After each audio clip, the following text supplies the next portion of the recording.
Hi, I'm Carrie, a stroke survivor and a member of Bind, and today we're welcoming Courtney Watson, who's the Director of Programs and Developments for Head for the Cure. Welcome to Bindwaves, the official podcast of the Brain Injury Network of Dallas. I'm Brian White, Bind's Executive Director. On each episode, we'll be providing insight into the brain injury community. We'll be talking to members and professionals regarding their stories and the important role of Bind's Clubhouse. We work as a team to inspire hope, community, and a sense of purpose to survivors, caregivers, and the public. Thank you for tuning into Bindwaves. Let's get on with the show. Welcome, Hello, Courtney. how are you? I'm doing well. So I guess just to get us started for all of our listeners so that they have a better understanding, can you tell us what is Head for the Cure? Yeah, Head for the Cure. I mean, not like a basic, general. Yeah, Head for the Cure is a nonprofit organization. We're based in Kansas City, Missouri, where we host primarily our 5K run walks across the country. So we luckily have over 25 events ranging from Seattle to Orlando. So really across the country where we get to really celebrate and honor the brain tumor community. And we get to share our resources, our different platforms throughout the organization. And really just bring everyone together. Our community is incredible, and it's really an honor to be able to be a part of it. Okay, and it is more than just a 5K run, Absolutely, right? yes, yeah. I actually always say that whenever I'm talking to anyone about our events. I think the 5K part is kind of the last part of it. Our events are truly different, I think, than other organizations out there. We really strive to enhance the community, bring everyone in. We have various vendors from the local community that come out and are a part. We have different aspects in terms of programs for the events. So we get to honor different caregivers and healthcare heroes in that community. And also recognize the incredible warriors that are going through a current diagnosis, and really just celebrate everyone as they're going through this fight. We know that we just want everyone to know that they're not alone through this. As you know, having a brain tumor can be extremely isolating. However, Head for the Cure has various resources like support groups. We have our events. And really just online communities as well to bring everyone together. That's great. I know I've done the Head for the Cure. We've had a booth the last several years at the Head for the Cure here in Plano in Dallas. And like I said, we just got to go to Houston this last weekend. So that was fun. It was nice to see a different venue since I've always only done the Dallas one. Yeah. We fun. enjoy having different, community members just like Bind come out to our events. Our North Texas one's really special because we have, a few organizations that we have that are part of the brain tumor community, and everyone's so close knit. So it's really great bringing everyone together. Right. And I know a lot of people don't think of brain tumor necessarily as part of the brain injury community, but we consider Head for the Cure part of our brain injury community as well. We have several members that have had brain tumors of some sort or another that have joined. And we have a group here called Gray Matters that is a local support group. So Gray Matters? Yeah, we love Gray Matters. I think a great part of our organization is that with our 5Ks, we don't just have the 5K and then take the money. What we do is we really try to again partner with local support. And so we are able to partner with different organizations or academic centers, different hospitals in all of our cities that we're in. And a portion of the funds will go back to whatever they're working on, whether that's clinical trials, research, the science stuff, or, like Gray Matters is actually one of our beneficiary partners. And we're able to support them as they have various fees throughout the year or through their picnic, luncheons, things like that. So, it's really an honor to partner with organizations like you guys and Gray Matters. That's great.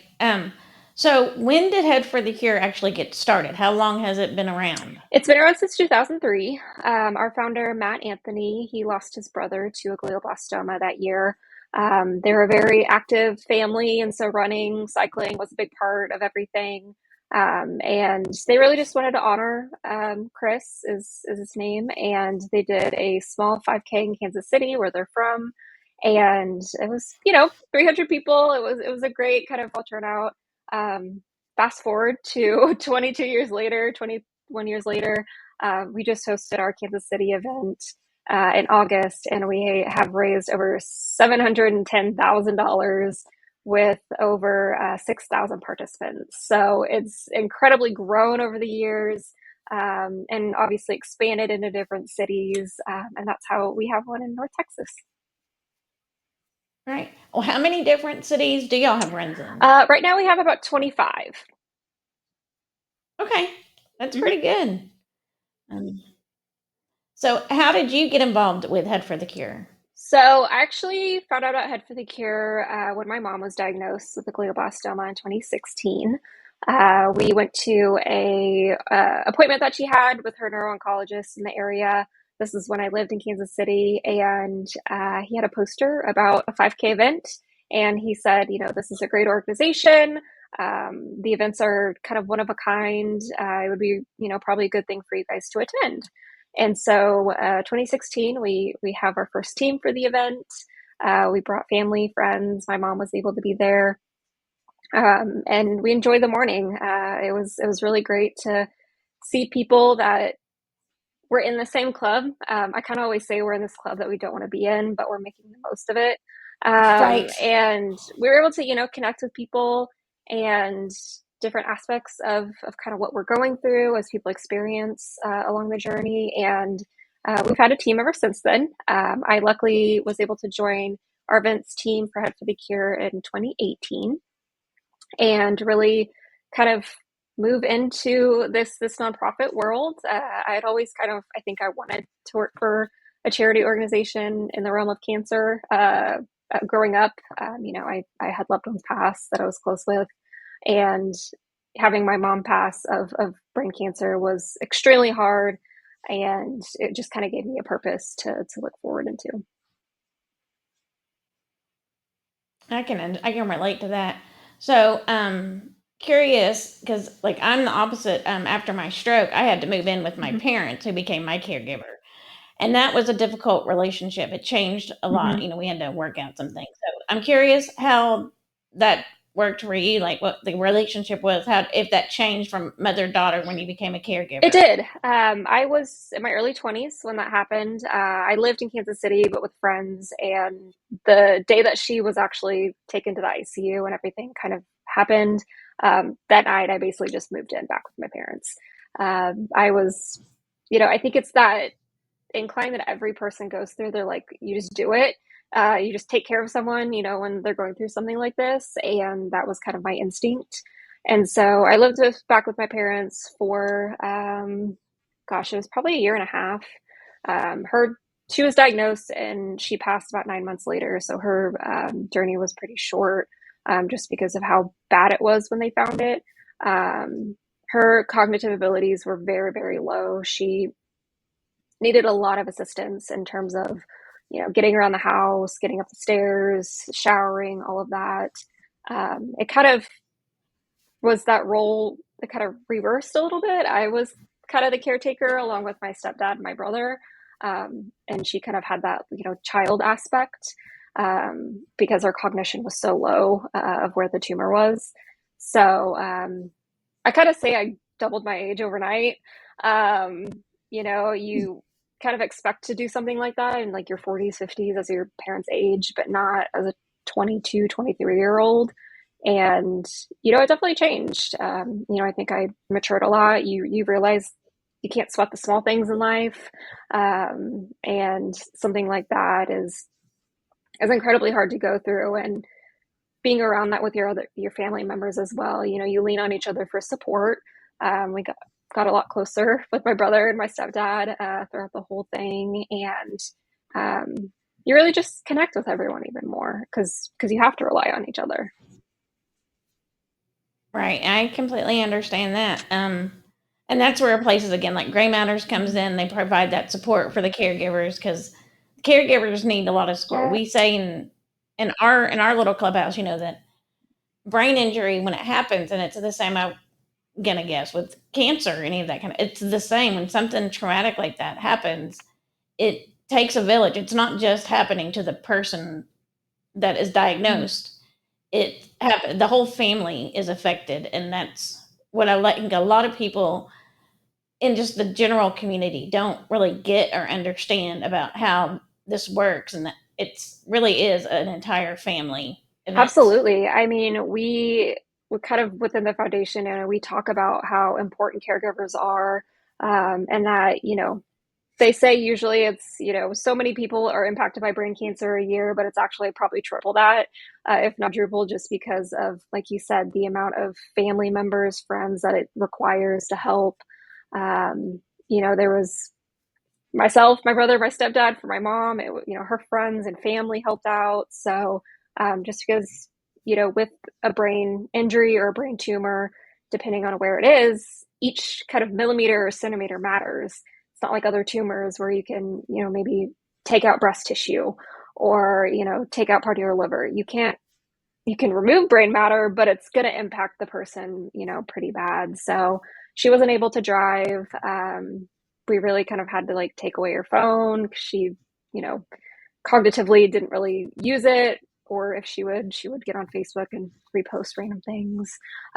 So again, kind of that like toddler like mentality. So yeah, it really does take a village, and that's why we're here with Head for the Cure, is really trying to have resources for caregivers and patients going through this.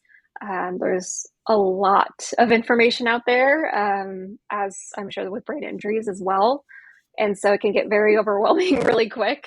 Stay away from Absolutely. Google, and so it's just really one of those things that there isn't a lot of education out there either, just because it's such a rare type of cancer, and a rare type of tumors. And so whatever is out there that we present to our community as an organization, we want to make sure that it's able to help people, and it's vetted by the doctors that we partner with. So as you've been you're immersed in the world now that you work with Head for the Cure, not just your mother, but so what would you say is the most impactful fact that you've learned about brain cancer that you would like our listeners to know? Yeah, good question. Definitely, I think that, there's really only like 5 FDA approved treatments and device for brain cancer or brain tumors. Whereas cancers like breast cancer or lung cancer, there's way more treatment options. There's a very, very limited amount of approved ones that people can go to and doctors can prescribe, just because the pure fact that this disease is so underfunded, meaning it's so under researched, and then it kind of just trickles down from there. So, whereas there's new treatments for other cancers, every year, every 5 years, one just got FDA approved about a month ago, and the time before that was probably like 10, 15 years ago, which is insane. So what we, try to do as an organization is the funds that come in, we are able to say, 88 cents per dollar donated goes directly to clinical trials, research, and patient and caregiver support. We want to make sure that the money is put where we need it, and hopefully one day we have a cure for this. But I would love to be out of a job one day. But we know that may not happen anytime soon. So really, just being able to work with other organizations as well, and help fund the things that are promising and have more than 5 treatment options. Right. What are maybe some of the misconceptions about brain cancer? That's a great question. So we kind of talked about it a little bit earlier, but with brain cancer and brain tumors, there's over 120 different types. So realistically, what that means is that there's different cell types for a lot of them, and so treatments don't always work for them. And so that's kind of why there's only so many treatment options. And it's not like other cancers. It can be very aggressive. My mom, for example, we kind of noticed her personality was changing a little bit, in January of 2016, February-ish, and by the time they found everything in March, early March, the tumor had gone from, her frontal lobe, kind of on the left-hand side, all the way down and kind of back. So it grows so fast for a glioblastoma, and is super aggressive and, unfortunately grows really, really fast. And so a lot of people, once they get to that point, there's not a lot of options to go to right after that. There's surgery, chemo, pill, and radiation. And for my mom, at least, we had to bump up some of it because it was growing so fast. So you may not get that with other cancers. Another misconception is the patient going through it may not know what's going on. And so the family has to have a lot of assistance and has to make a lot of decisions, whereas other cancer types, usually the patient can do that for themselves and advocate for themselves. Like I said, my mom, she kind of reverted back to in kind of a toddler mindset. And so, I mean, she's 50 years old. She didn't have a will. She didn't have anything like that. And so as her children and along with my stepdad, we had to make some really tough decisions that most people really ever wouldn't think of. So there's, like you said, there's a lot more, I think, pressure and impact on the caregivers with brain cancer and brain tumors than, other cancers out there. I'm going to take a quick little break and just remind our listeners to go ahead and click that like button, click that share button. If you're on YouTube following us there, click the follow button. Just like I always say, click all the buttons and continue listening. So, and now I have to look at my notes again because that always throws me off and I can't remember where I was or what I wanted to say. So we keep like using I want to make sure I understand and that our listeners understand. So we're saying brain cancer, but we're also saying brain tumor a lot. Can you have a brain tumor and not have brain cancer, or do the two go hand in hand? Yeah, for your first question, yeah, you're correct. So there are malignant and benign types of brain tumors.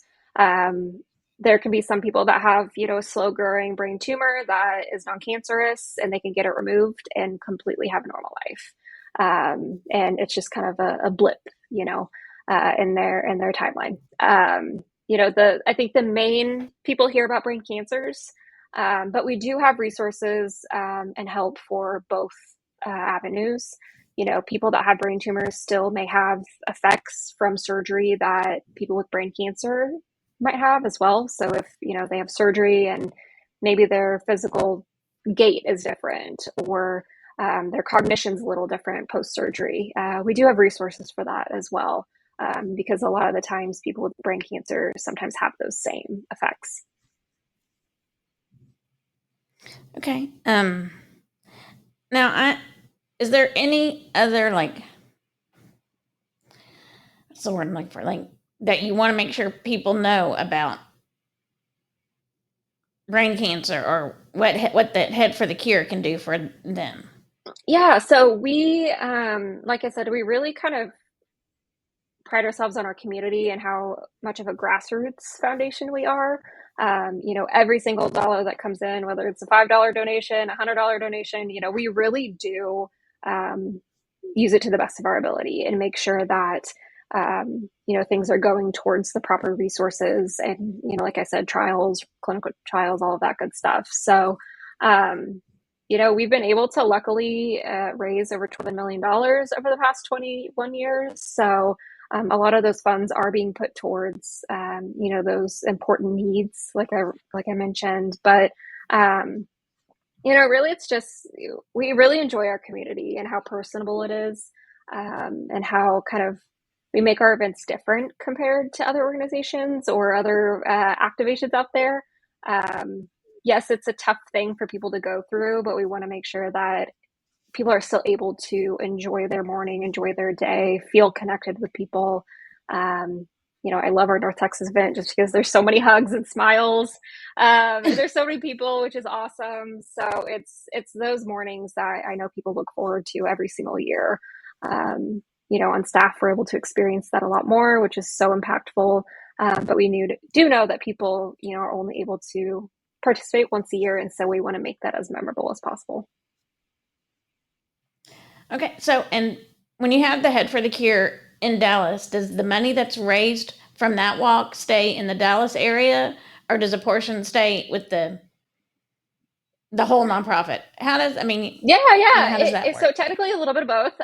So a portion of the funds will go towards the work at UT Southwestern and their research that they're doing with brain tumors and brain cancer. Some of it will also go to the Gray Matter support group. So whatever they need it, whether it's for picnics, luncheons, website maintenance, whatever they need. And then another portion of that, after everything's all reconciled, will go towards our national initiatives. So whether it's our programs that we have called Brains for the Cure, things like that. So it's split up differently across the board, but yes, the majority of the portion stays locally. Okay, that's great.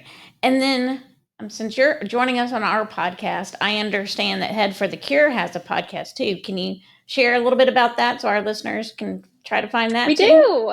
It is called the Rare Enough Podcast. Our incredible community and fundraising coordinator, DJ, is actually a 5-year GBM survivor. He is probably one of the most positive people I've ever met in my life.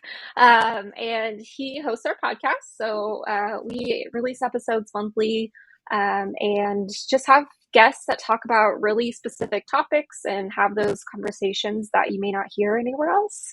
The brain cancer community is small, but we know people are impacted so differently across the board.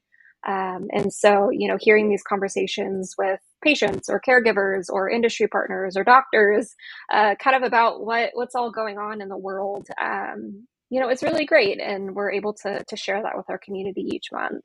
So, it's called the Rare Enough Podcast. It's on Apple, Spotify, wherever you listen to your podcasts. And our next episode is released in a couple of weeks, so on Wednesdays in each month.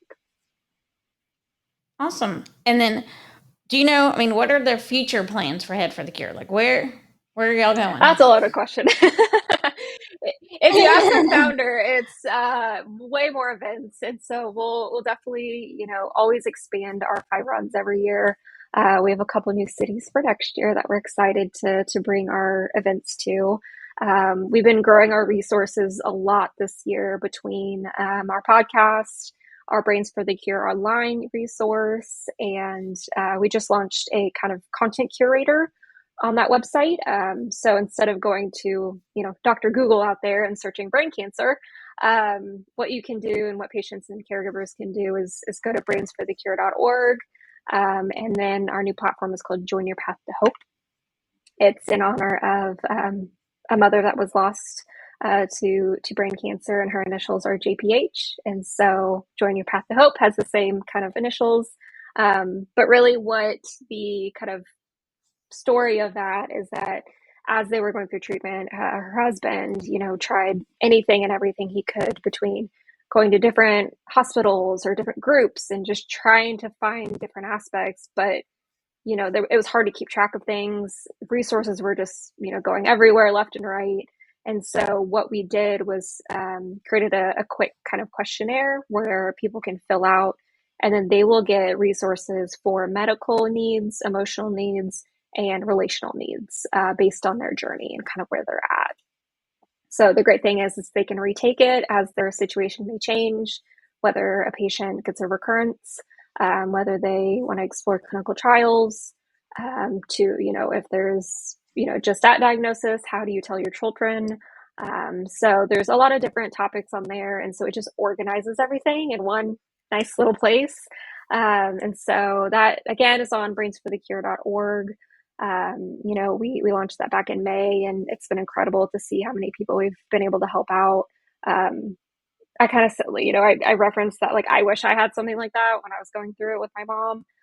So we just hope Absolutely. that, people can use it and use it at the time that they need. Okay, great. And we'll make sure we get all that information and put it in our show notes and our description so that people can easily find those websites.